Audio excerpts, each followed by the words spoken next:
अगला यहाँ पे हम जिक्र करते हैं कि भाई भूकंप की जो तरंगे हैं उनका हम अध्ययन करते हैं कि भाई यहाँ पे प्राइमरी वेव्स आई है, सेकेंडरी वेव्स आई है, एल वेव्स आई है। उनका जो अध्ययन हम जिस यंत्र के सहयोग से करते हैं उनको सिस्मोग्राफ कह दिया जाता है। और जिस यंत्र से हम ये मापते हैं कि अभी जो तरंगे आई थी उनकी गति कितनी थी, उस गति को मापने के लिए जिन यंत्रों का प्रयोग करते हैं उनको रेसिफेरल स्केल या मर्केली स्केल या रिएक्टर स्केल का नाम दिया जाता है। सबसे पहले तो रोसीफेरल जो स्केल या पैमाना था वो अस्तित्व में आया था। उसको मापने के लिए उसके ऊपर अलग अलग 1 से 11 तक अलग अलग इकाइयाँ बनाई गई थी। लेकिन वर्तमान में सर्वाधिक प्रचलित जो है वो रिएक्टर स्केल है, जिसकी खोज 1835 में रिएक्टर नामक वैज्ञानिक ने की थी। उस पर कुल 10 इकाइयाँ होती हैं, 0 से 9 तक, 0 को भी शामिल करते हैं इसमें। और प्रत्येक इकाई पिछली इकाई का 10 गुना अधिक होती है। मतलब जहाँ पे भूकंप 4 की तीव्रता से आया और जहाँ पे 5 की तीव्रता से आया तो दोनों के बीच में 10 गुना गति का अंतर है। अब वे स्थान जहाँ पे समान भूकंप की तीव्रता वाले स्थान हैं, यहाँ पे भी 4 की तीव्रता का भूकंप आया, वहाँ पे भी 4 की तीव्रता का भूकंप आया, दोनों स्थानों को जो रेखा मिला रही है उस रेखा को समभूकंपीय रेखा या आइसोसीस्मल लाइंस के नाम से जाना जाता है। और कई जगह ऐसे होते हैं कि जैसे दिल्ली और बम्बई में एक ही समय पे भूकंप आया तो इन दोनों स्थानों को एक ही समय पर जहाँ पे भूकंप आए उन दोनों स्थानों को मिलाने वाली जो रेखा है उसको होमोसीस्मल लाइंस कहा जाता है या होमोसीस्मल रेखा के नाम से जाना जाता है। इस प्रकार यहाँ पे कुछ भूकंप के दौरान प्रचलित जो तरंगे हैं वो तो 3 ही हैं, लेकिन बाद में कुछ भूगोलवेत्ताओं ने दूसरी तरंगें भी ईजाद की हैं। उनमें किसी को PGSG नाम दिया, किसी को P स्टार नाम दिया गया है। इनका ज़्यादा प्रचलन न होने के कारण ये ज़्यादा मतलब प्रयोग में नहीं लाई जाती हैं, ज़्यादा इनका अध्ययन नहीं किया जाता है।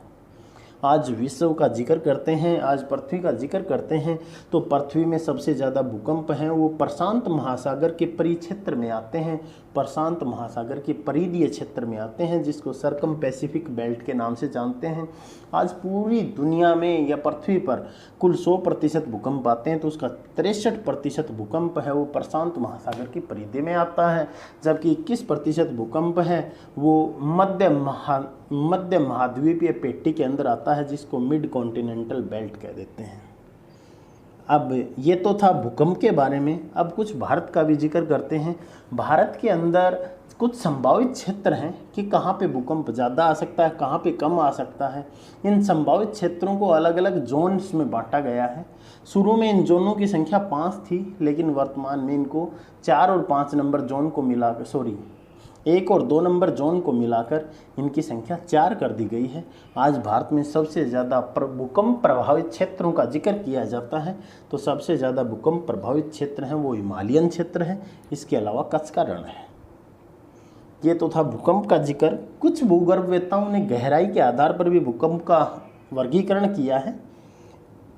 जैसे सामान्य भूकंप यदि आएगा तो उसकी गहराई 0 से 50 किलोमीटर तय की है, मध्यवर्ती आएगा तो उसकी 50 से 250 किलोमीटर तय की है, और गहरे भूकंप आएंगे मतलब पृथ्वी में आंतरिक भाग तक आएंगे तो उनकी गहराई 250 से 700 किलोमीटर तक तय की है। ये ध्यान रखो। भूगर्भवेत्ता कहते हैं कि जहाँ से भूकंप पैदा होता है उसे भूकंप मूल कहते हैं। पिछले पेज पे बताया भी था आपको।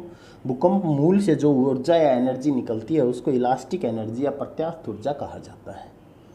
अब धरती पर भूकंप आता है, लेकिन वही भूकंप यदि समुद्र में आ जाता है तो उसके कारण जलीय लहरें पैदा हो जाती हैं। तो समुद्र की तलहटी में भूकंप के कारण समुद्र में जो जलीय लहरें पैदा हो जाती हैं उन लहरों को सुनामी कहा जाता है। उस भूकंप को सुनामी नहीं कहा जाता। भूकंप तो भूकंप ही रहेगा। समुद्र की तलहटी में आने वाले भूकंप के कारण समुद्र में जब लहरें पैदा हो जाती हैं तो उसे सुनामी नाम दे दिया जाता है, जो जापानी भाषा का एक शब्द है। और सुनामी की सबसे बड़ी विशेषता है खुले समुद्र के अंदर सुनामी के दौरान जो लहरें उठती हैं उनकी अधिकतम ऊंचाई 1 मीटर तक हो सकती है, लेकिन वो ज्यों-ज्यों तट के समीप पहुंचेगी तो उसकी ऊंचाई, उन लहरों की ऊंचाई अनायास बढ़नी शुरू हो जाती है और इतनी अधिक ऊंची हो जाती हैं 20 से 30 मीटर 50 मीटर तक वो अत्यधिक तबाही का मंजर पैदा कर देती हैं। तो मतलब सुनामी से सर्वाधिक नुकसान किनारों पर होता है। और सबसे ज़्यादा खतरनाक सुनामी है वो प्रशांत महासागर में आती हैं।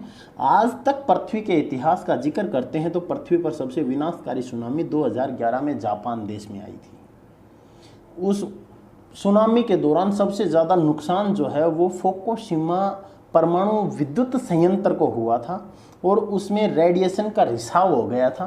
परमाणु रेडिएशन की रिसाव जो होता है, परमाणु रेडिएशन की जो शक्ति जो होती है उसको मापने की जो इकाई होती है उसको रैम्स नाम दे दिया जाता है।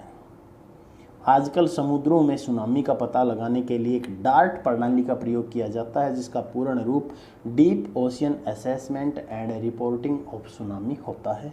भारत में भी सुनामी पूर्व सूचना प्राप्त करने के लिए राष्ट्रीय महासागर सूचना सेवा केंद्र जो है वो हैदराबाद में स्थापित किया गया है। इस प्रकार ये भूकंप के संबंध में लघु और विस्तृत दोनों रूपों का अध्ययन था। किसी प्रकार का कोई संशय है तो नेक्स्ट जो चैप्टर होगा उसके अंदर विस्तार से बता दिया जाएगा।